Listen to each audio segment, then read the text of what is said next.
Good afternoon sir. ఈ రోజున అందరూ స్టూడెంట్స్ అంతా కూడా చాలా హ్యాపీగా ఫీల్ అవుతున్నారు.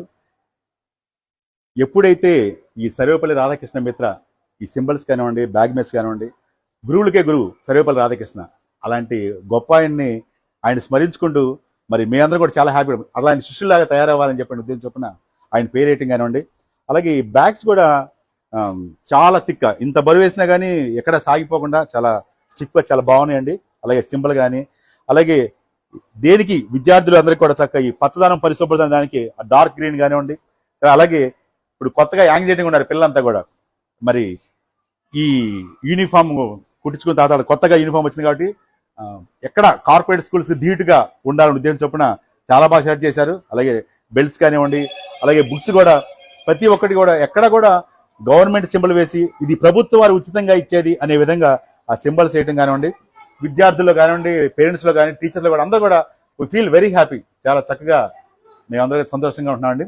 అలాగే ప్రతి ఒక్కరు కూడా ఈ సెకండ్ సాటర్డే సండే లోపే మొత్తం అందరికీ అన్ని క్లాసులకి డిస్ట్రిబ్యూట్ చేయాలని ఉద్దేశం చొప్పున రెడీలో అందరం కూడా చేస్తున్నాం sir. Thank you very much.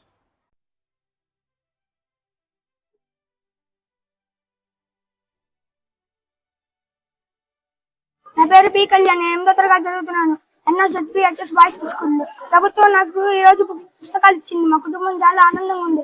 నేను బాగా చదువుకుంటాను. ప్రభుత్వం ఈ పుస్తకాలు ఇచ్చినందుకు నేను చాలా సంతోషంగా ఉన్నాను.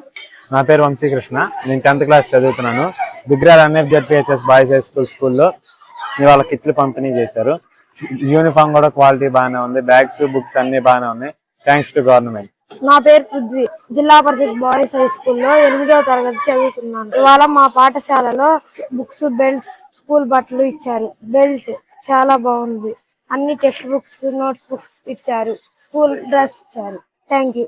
జిల్లా పరిషత్ ఉన్నత పాఠశాల దుగ్గిరాల. నా పేరు ముత్యాల వినయ్ కుమార్. నేను 10వ తరగతి చదువుకుంటున్నాను. ఈ కిట్లు మాకు బాగా ఉపయోగపడుతున్నాయి. బుక్స్ కూడా మంచి నాణ్యతగా, బ్యాగులు కూడా బాగానే ఉన్నాయి. Thanks to government.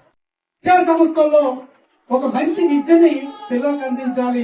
ఎందుకంటే అట్టడుగు వర్గాలు, పేద వర్గాలు, బడుగు బలహీన వర్గాలు పూర్తిగా ప్రభుత్వ పాఠశాలల మీద ఆధారపడ్డారు.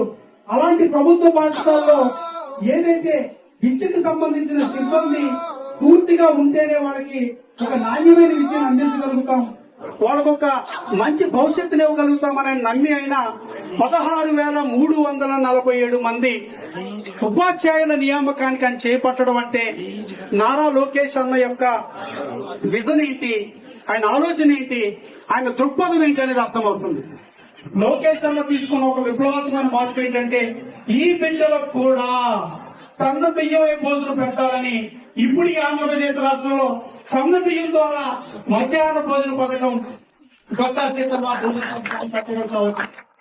ఇలా ప్రభుత్వ పాఠశాలని మా బిడ్డని సగర్వంగా పంపుతాము. ఎందుకంటే సాధారణంగా చాలా మంది తల్లిదండ్రులు ప్రైవేట్ స్కూల్ కి అక్కడ కొంచెం ఆర్థికంగా వెసులుబాటు ఉండే తల్లిదండ్రులు వాళ్ళ పిల్లల్ని నీట్ గా మంచి యూనిఫామ్ వేసి, మంచి షూ ఇచ్చి, మంచి బ్యాగ్ తగిలిచ్చి వాళ్ళ బస్సు ఎక్కి తక్కువ వెళ్తుంటే మీరు చిన్నపుచ్చుకోకుండా మేము కూడా మా బిడ్డలను కూడా అంతే గౌరవంగా మేము స్కూల్కి పెడుతున్నామని సగర్వ పడేలాగా చేసిన మొట్టమొదటి నాయకుడు నారా లోకేష్ అన్న.